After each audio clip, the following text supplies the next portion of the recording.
Chers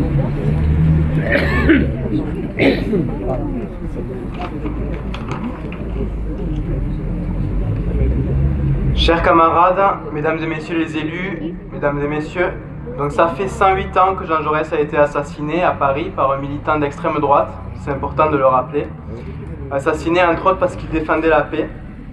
L'actualité récente nous démontre malheureusement que son combat contre la guerre, que son combat pour la République, pour la liberté, pour les droits des hommes, pour l'égalité, la fraternité, tous ces combats-là ne sont pas obsolètes puisqu'ils sont loin d'être acquis. La paix n'est jamais acquise et les acquis sociaux portent mal leur nom. Puisqu'après 3 ans d'une crise sanitaire, économique, politique et écologique sans précédent, le peuple est à bout, le souffle court, désemparé, ne sachant plus vers qui se tourner, et dans la tourmente, il n'est pas rare, malheureusement, pour nombre de nos concitoyens, qu'un bulletin de vote pour l'extrême droite fasse office d'espoir. Mais l'histoire l'a montré, ainsi que les derniers actes qui se sont joués dans l'hémicycle, l'extrême droite n'est jamais du côté du peuple. L'extrême droite n'a jamais été responsable de la moindre conquête sociale.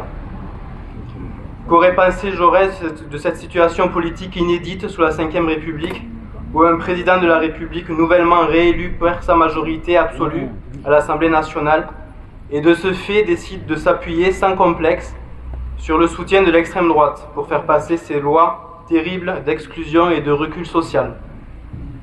Plus localement, qu'aurait pensé Jaurès, parlant avec tous la langue occitane, allant parfois jusqu'à la défendre à Paris, vantant dans sa lettre aux instituteurs du 15 octobre 1911 les avantages du bilinguisme dans la formation du raisonnement des enfants. Qu'aurait-il pensé de la fermeture à Carmaux, expulsée de locaux municipaux pour lesquels elle payait un loyer, d'une école occitane, républicaine, associative et laïque? Face à tout cela,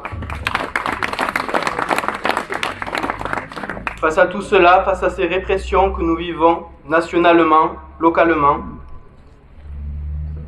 la gauche doit se serrer les coudes. Et je suis heureux de constater aujourd'hui que si les commémorations du 31 juillet se pratiquent depuis fort longtemps à Carmaux, c'est la première fois que nous les commémorons toutes et tous ensemble. Nous prouvons ainsi que la NUPES n'est pas un simple coup électoral, c'est un réel mouvement. Un mouvement qui a vocation à s'inscrire dans la durée, à faire front face aux extrêmes, les extrêmes xénophobes, les extrêmes capitalistes, et à poursuivre l'œuvre de Jaurès, à poursuivre ce combat pour améliorer la vie des citoyens. Vive Jaurès dans nos mémoires, vive la République, vive la NUPES et vive Carmaux.